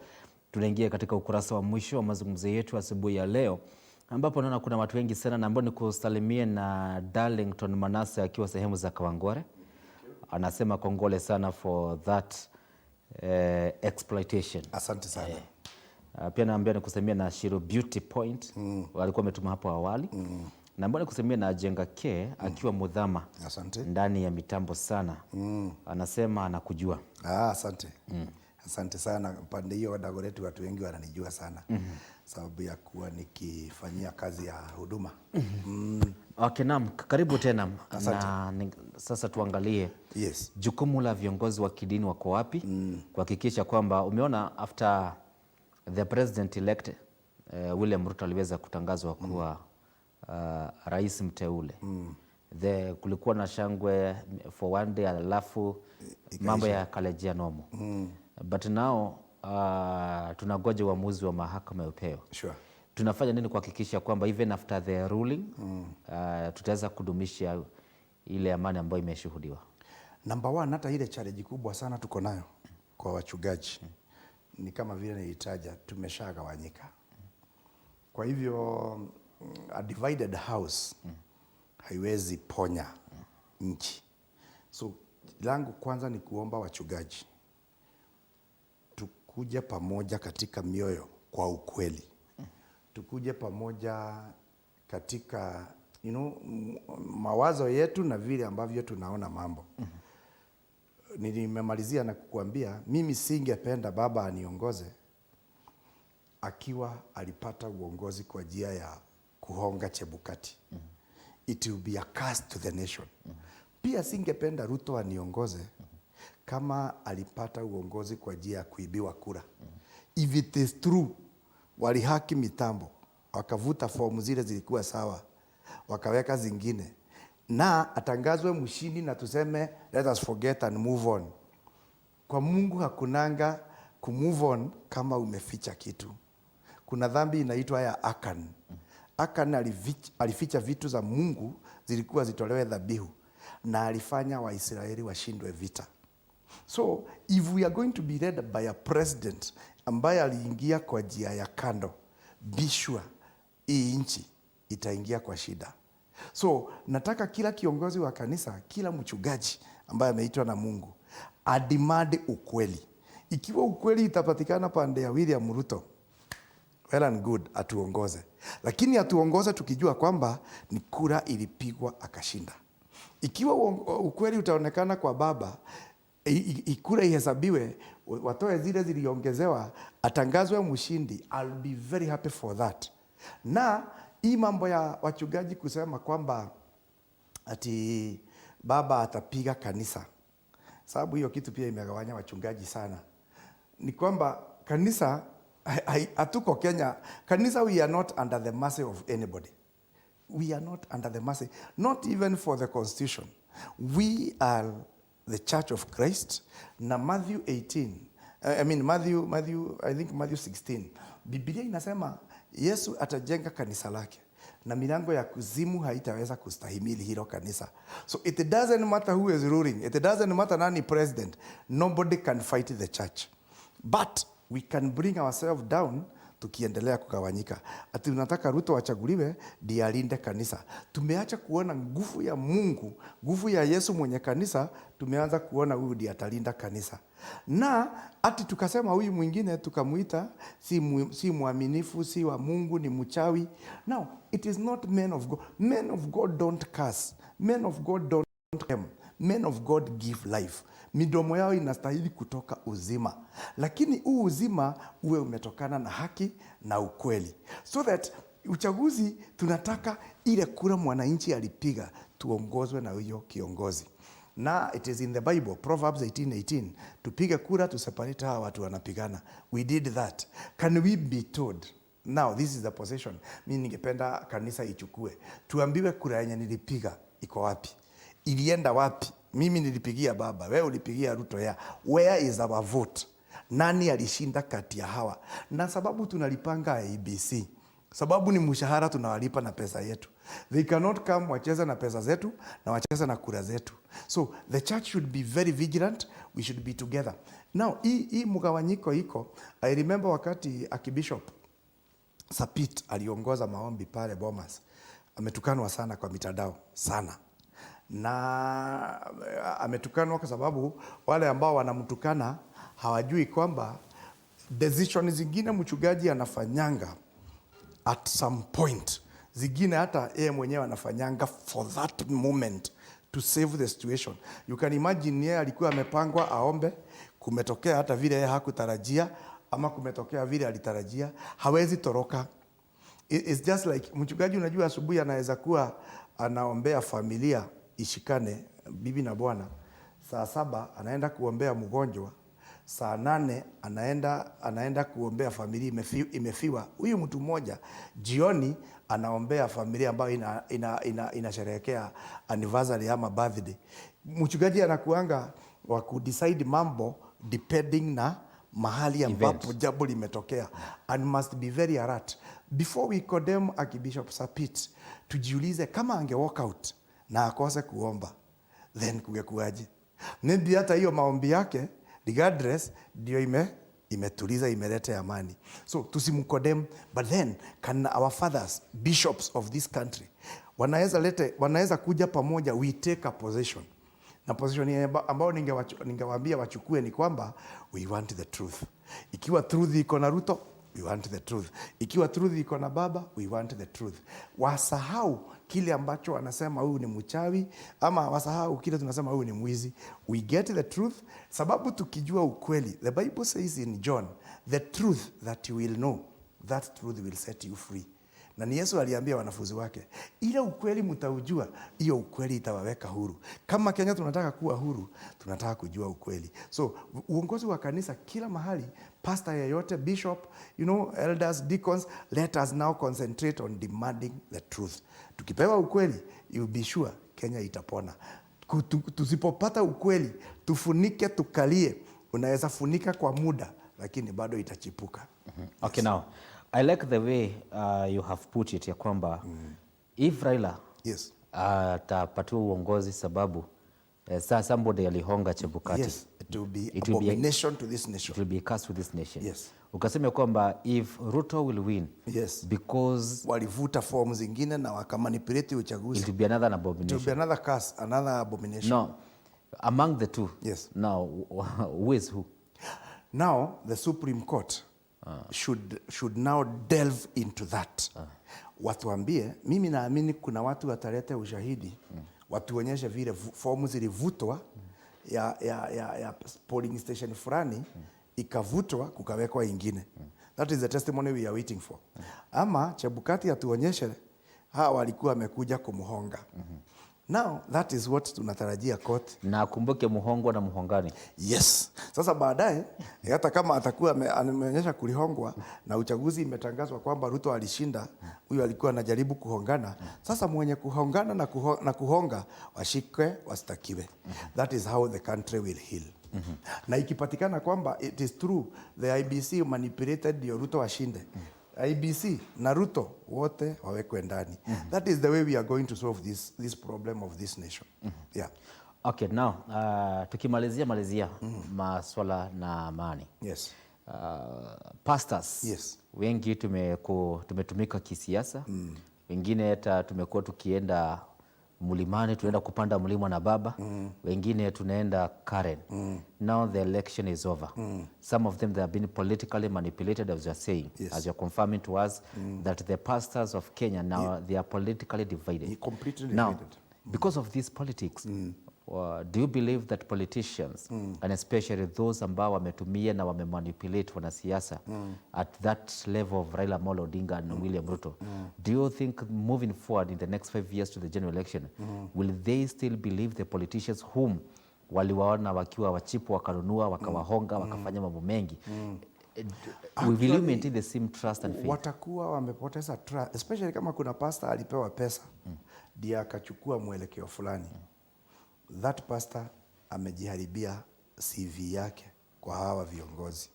Sababu atakuwa akijua huyu hata ukimnunua, the office of a priest should be above board.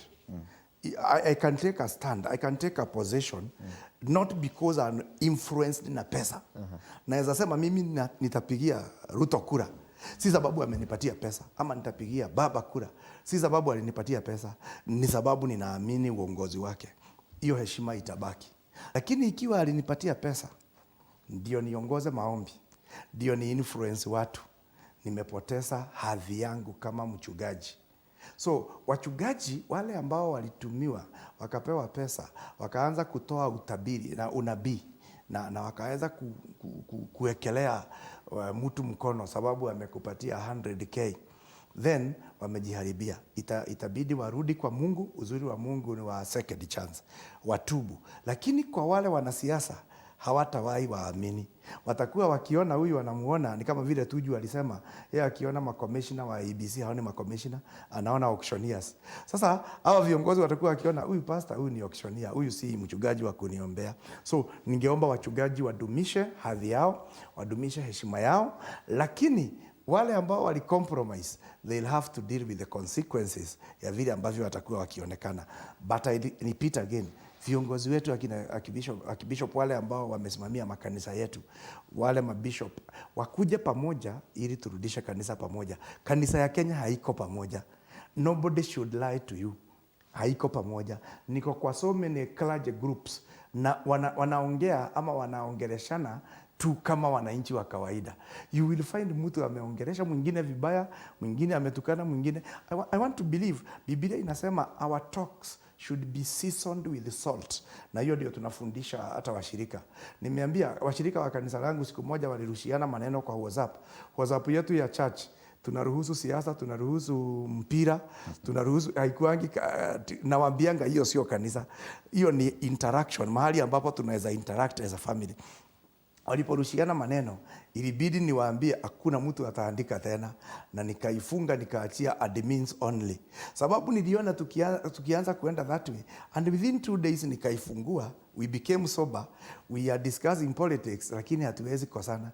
Kanisa bado inajaa Sunday, people are giving, people are enjoying the word of God. Hata kama tumegawanyika kisiasa, we are brothers. Hatuwezi fika mahali tutengane. Wachungaji tumefika mahali tumetengana. Can we come together? Turudiane, hata kama tuna support huyu Ruto na huyu Raila, tukue bado we are family, we can pray ili Mungu asikie maombi. Kwa dakika moja pekee, Reverend. Thank you. Kwa haya mambo yote, since the president addressed nation, Yes. na haswa people from Mount Kenya, day before election, is it Saturday before election, Tuesday. Yes. Hata hizi vitu vyote mnasema uchaguzi umeibiwa, president come out, he is still silent. Yes. What does that silent means? Maybe in 1 minute? That is wisdom. Silence is wisdom, because silence is a weapon. Nobody knows kile anafikiria. Lakini si kwamba hakuna kitu anafanya. Kuna kile anafanya, but remember his powers ziko diminished. Tangu wakati tulipata president elect, Uhuru hana power zile alikuwa nazo. Zinaweza rudi, Supreme Court ikiamua uchaguzi was null and void, atakuwa na hizo powers. Saa hii he is just holding the office as a symbol of unity. Lakini ukumbuke kwamba bado ni ana control idara zote za serikali. So si kunyamaza kwake ni very wise, sababu angeongea aseme haikuenda vizuri, anaasha moto. Akisema ilienda vizuri, anaasha moto. So what does he do? Anyamaze, angoje, kama ata influence huko chini, na lakini asije akaonekana mahali akiongea. Sitarajii aongee mpaka Supreme Court iamue. Imekuwa hali na shwari, Reverend. And I must say that you are rich. Thank you. So in information. So kwa hivyo nataka niseme asante sana kwa muda wako asubuhi ya leo. Asante. So I just want to give you a minute so that you can say goodbye to Kenyans who are watching from different part of Kenya. Thank you so much, Kenyans. Nashukuru Mungu sababu ya nafasi hii, na niwaambie kwamba it is not so bad. We still have a country. We still have God ambaye ako kwa kiti chake cha enzi. And Jeremiah 29:11 has not changed. He has good plans for us. John 14 bado haijabadilika, verse 1 ambayo inasema tusifadhaike moyo. Nothing has happened outside the knowledge of God. He has a solution. Nitawaachia baraka, nitawaachia amani. Washirika wetu wa Kenya Redeemed Church, Mungu awabariki sana. Ninawapenda Bishop wetu Joe na wachungaji wa Kenya Redeemed na pastors wa Kabiria Pastors Fellowship, tuendelee kuwa pamoja. Mungu wetu awabariki na tunaenda bali. Thank you so much. Nami nasema asante sana kwa wote ambao wametazama GBS TV Jumatatu. Mimi naitwa Ivan Kibe. Kuonana tena hewani ni majaliwa yake Mwenyezi Mungu. Bye bye.